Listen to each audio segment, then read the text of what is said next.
Benvenuti in un nuovo video di Quadricottero News. Eccoci qua con il DJI Mini 3 Pro, radiocomando RC. Oggi voglio verificare l'Active Track con evitamento ostacoli, in particolare quando io mi muovo verso il drone e il drone vola all'indietro. Quindi voglio essere ripreso frontalmente e verificare se riesce a evitare gli ostacoli anche quando vola in retromarcia.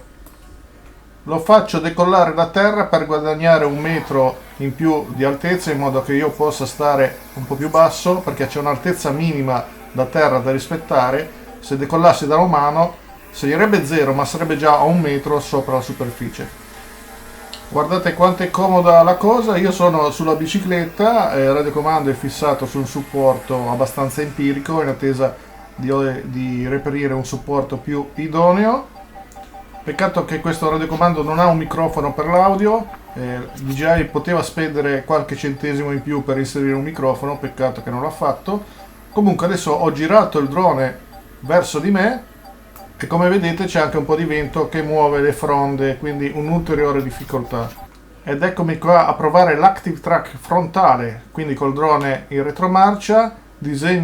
Seleziono il rettangolino verde su di me, che sono il soggetto da seguire, e seleziono Active Track con una leggera difficoltà, perché con gli occhiali da sole e con il display sotto il sole non è visibilissimo questo monitor da 700 nit.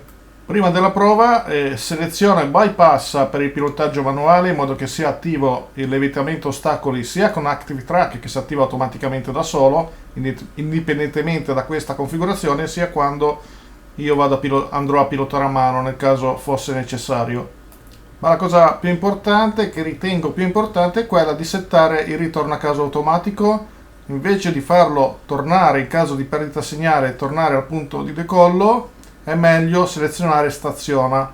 In questo modo, se dovesse perdere il segnale del radiocomando, il drone resta in hovering e io posso tornare per recuperare il segnale senza che lui torni al punto di partenza.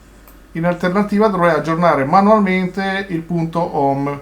Ed eccoli i sensori evitamento ostacoli. Sostanzialmente sono due grandi telecamerine sulla parte frontale, mentre per la parte posteriore ci sono queste due telecamerine molto più piccole rispetto a quelle frontali.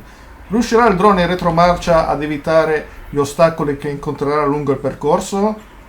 Frontalmente abbiamo visto anche in altre prove che ci riesce bene, ma in retromarcia ci riuscirà? Diamo uno sguardo ai dati tecnici. Come si può vedere, i sensori anteriori hanno un range, un'apertura di 106 gradi sul piano orizzontale e di 90 gradi sul piano verticale. I sensori posteriori invece hanno un range, un campo visivo molto più ridotto, sia sul piano orizzontale che su quello verticale. Al centro, l'immagine al centro, vedete 73 gradi sul piano verticale, mentre quelli anteriori hanno 90 gradi di visuale.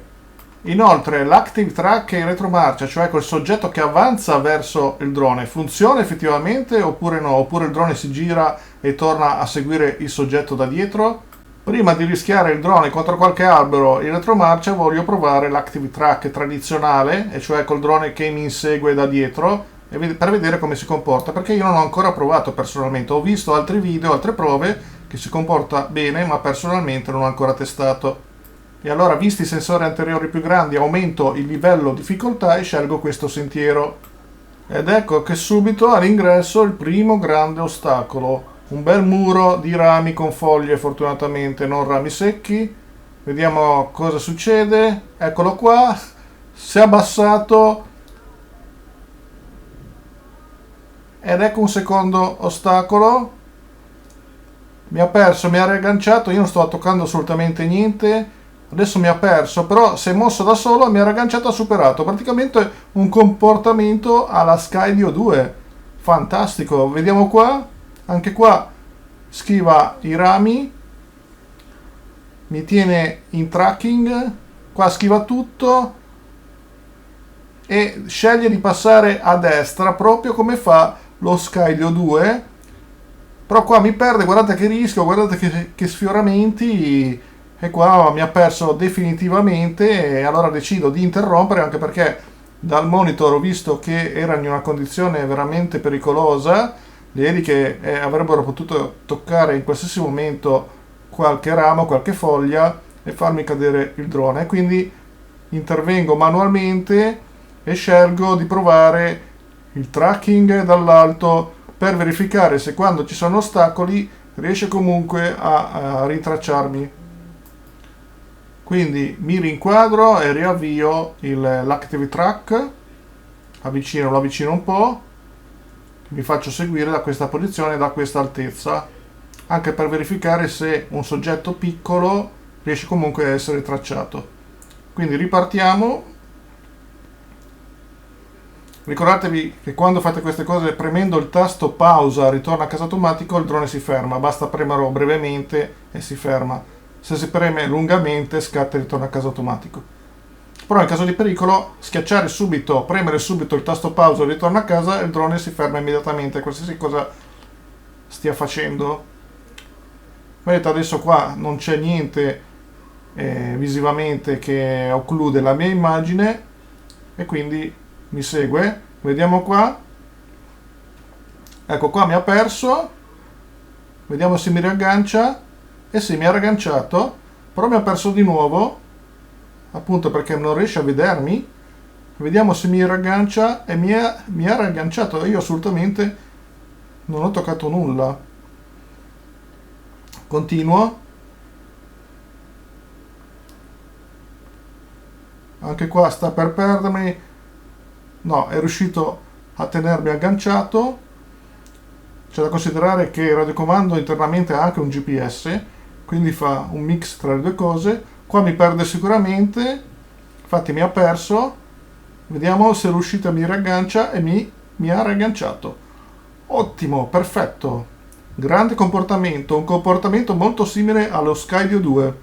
Ma torniamo alla prova a mio avviso più rischiosa. Vediamo se funziona l'Active Track frontale, cioè col drone che va in retromarcia. Sembra di sì, vediamo cosa succede. Per ora mi traccia e indietreggia. Sembra anche riuscire a riconoscere e a evitare gli ostacoli. Vediamo. Aia, e qua invece no. Qua invece si è girato. Forse perché ero troppo vicino. E quindi anche qua decido subito di interrompere, perché altrimenti rischio il crash su qualche ramo. Allora voglio riprovare allontanandolo un pochino, quindi lo allontano in modo che tra me e il drone ci sia un po' più di distanza, in modo che quando avanzo verso di lui ci sia questa distanza, cuscinetto diciamo così, per dargli il tempo di indietreggiare. Quindi riprovo.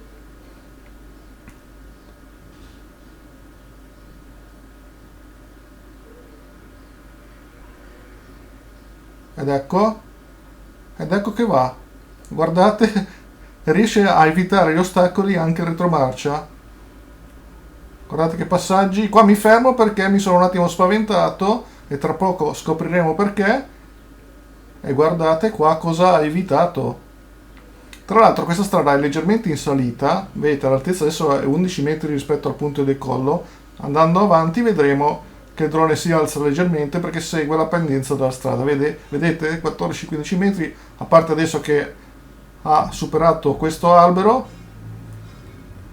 ed è fantastico, funziona assolutamente bene anche in retromarcia. Vedete, adesso siamo a 13 metri, prima eravamo a 11 metri perché, come ho detto, la strada è leggermente in salita.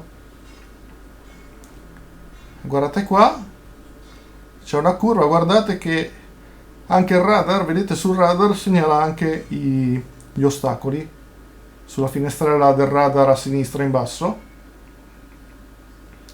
e devo dire che in questo ambito funziona bene. Magari se fosse stato nella stradina precedente avrebbe sicuramente avuto più problemi, perché come abbiamo visto i sensori hanno un minor campo visivo, però in stradine come queste dove ci sono comunque alberi e fronde a interferire, riesce comunque a evitare bene gli ostacoli. Un grande comportamento che mi ha stupito. Questa cosa non me l'aspettavo, il tracking in retromarcia, che funzionasse così bene.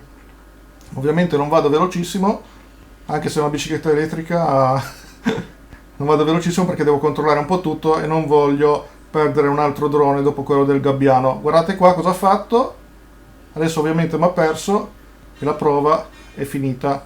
Peccato per la qualità di registrazione del DJI RC, sul monitor si vede bene, la registrazione su SD card è degradata, cosa che invece non avviene con lo smartphone quando facciamo la registrazione dello schermo.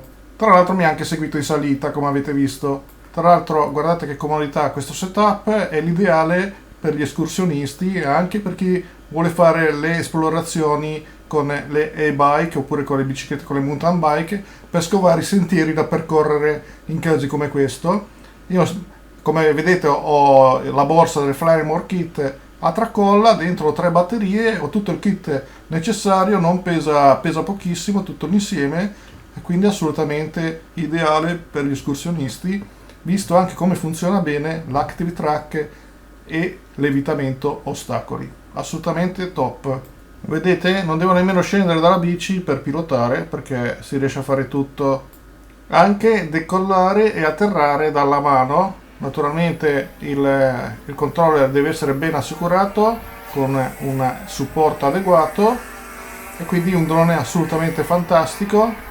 E mentre atterro sulla mano vi saluto e vi ringrazio per l'attenzione.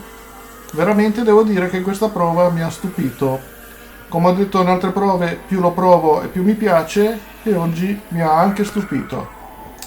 Bene, direi che per ora è tutto, vi ringrazio per l'attenzione, iscrivetevi al canale se non l'avete ancora fatto e lasciate un like se questo video vi è piaciuto, condividetelo se lo ritenete opportuno. Ed ecco che a terra, ed è perfetto. Il top, visto che è un 250 grammi, non ha nemmeno problemi di normativa per quanto riguarda le persone non informate, quindi top assolutamente. Ciao a tutti, alla prossima con Quadricottero News.